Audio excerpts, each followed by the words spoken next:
Alors pour la vidéo, on a des outils évidemment qui vont nous permettre de générer de la vidéo à partir d'un texte ou à partir d'une image.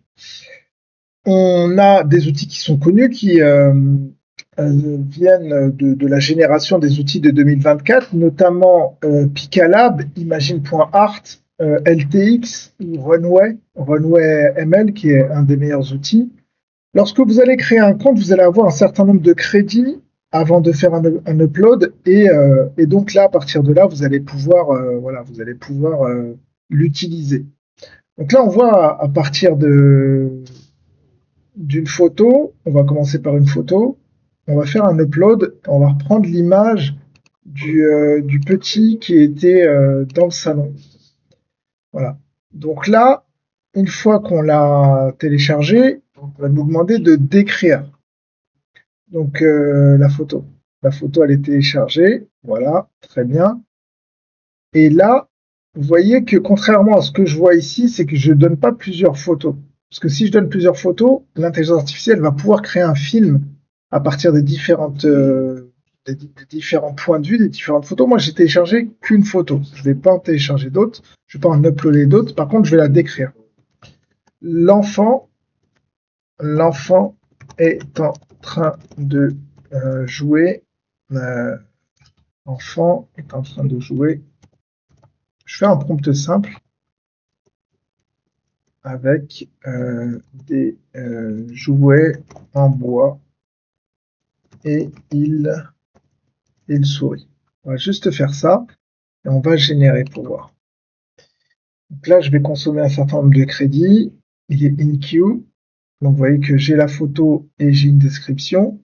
Et on va voir, c'est des vidéos, vidéos qui sont très courtes. Ensuite, alors LTX, ça va être un outil qui est très intéressant dans lequel on va pouvoir carrément publier un prompt qui raconte une histoire. Donc on est carrément dans un studio finalement, et à partir du prompt, eh bien, l'outil va être capable de reconnaître les séquences qu'il y a et de construire un certain nombre de capsules vidéo comme celle-ci de 5 secondes, mais mises bout à bout, ça va nous faire un véritable film.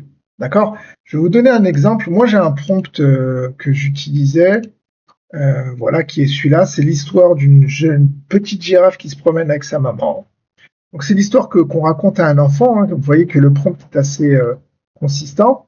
Donc, on va le mettre sur LTX et ça va nous donner ça. Alors tout commence avec un prompt. Le prompt, c'est l'histoire. Tu peux aussi uploader un fichier. Tu fais suivant et il va identifier ici les différents acteurs de ton histoire et tu peux choisir le type de rendu. Donc type ici standard ou comique ou animé. On va se mettre sur animé et là tu vois la différence. Alors dans mon histoire il y a un hippopotame. Tu vois que l'image elle n'est pas trop adaptée. C'est pas un hippopotame donc je la régénère.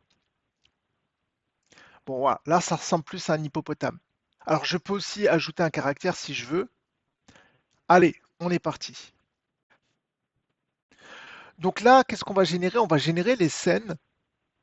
Et on voit donc qu'il y a différentes scènes, c'est-à-dire que l'outil, il est capable, à partir de ton texte, de découper le texte en différentes scènes. Il va comprendre qu'il y a un certain nombre de séquences à l'intérieur du texte. Donc là, on va générer quoi? On va générer le storyboard. Et c'est en cela que c'est un outil hyper complet. Donc là, tu le vois sur la gauche, on a une scène qui regroupe un certain nombre de vignettes. Donc Giraffe and Mover. Ensuite en bas, Lions, Lord King, etc. etc. Et voilà, toutes les vignettes ont été générées, c'est incroyable. Le rendu des images. Pour chaque vignette aussi, tu as des caractéristiques. Donc là, on peut rajouter ici un dialogue avec un caractère, on peut mettre des effets audio. On va commencer par faire un premier preview. Et voilà, l'outil, on va mettre play, l'outil va juxtaposer toutes les scènes. Et il y a un son, alors là, tu peux peut-être pas l'entendre, mais j'entends le son. C'est magnifique. Et donc là, pour l'instant, il n'y a rien de ouf, c'est simplement un enchaînement d'images. Mais regarde la qualité des images.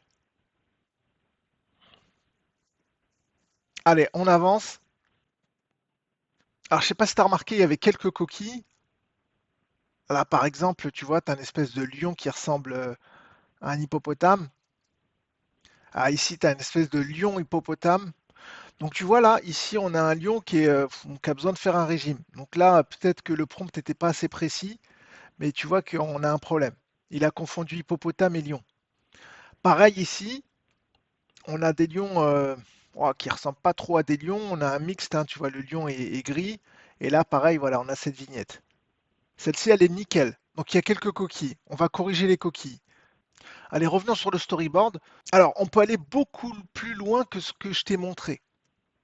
Donc on peut ici régénérer une image simplement en demandant une régénération. Donc tu vois qu'on a toujours le même problème avec un lion qui est assez gros. Donc je régénère encore une fois. Bon bah je peux. Ah voilà, là bon j'ai un espèce de d'animal hybride. Voilà, donc je le fais sur plusieurs. Bon bref, tu l'as bien compris ici, tu peux voilà, tu peux le revoir. Donc là à droite, c'est pas mal du tout. J'ai un hippopotame et j'ai un lion. Donc il a réussi. Allez, maintenant on va passer à une partie un peu plus intéressante, c'est animer. Donc là, tu vois qu'il y a un bouton Generate Video.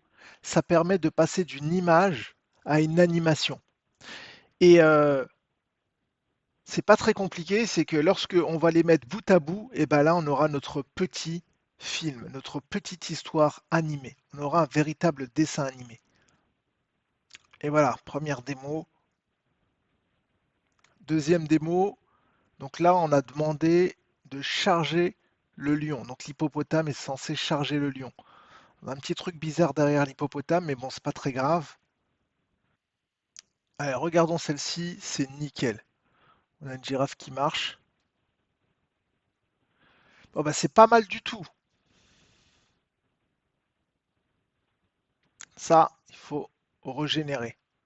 De plus, tu peux revoir ici le prompt pour chaque vignette, ce qui te permet d'être encore plus précis au niveau de la vignette. Ensuite, tu peux intervertir les vignettes. Donc les vignettes, elles sont à l'intérieur d'une même scène. Donc par exemple, ici, je vais prendre la 4 et je vais la glisser ici. Voilà, je vais la glisser ici, en 2. Et là, le renommage va se faire instantanément. Alors ici, je vais revoir le prompt pour dire que le lion doit pas être aussi gros que ça. Je peux essayer de régénérer et si ça me va pas, je peux moi-même contrôler la cohérence et tout simplement en fait supprimer la vignette si elle me convient pas. Alors ici, tu peux voir aussi close-up, medium shot et wide shot. C'est pour contrôler en fait à quel point la caméra est proche de la scène. Donc tu peux aussi déplacer les scènes les unes par rapport aux autres. Tu peux changer le style de la scène et tu peux rajouter une voix narrative pour chacune des scènes.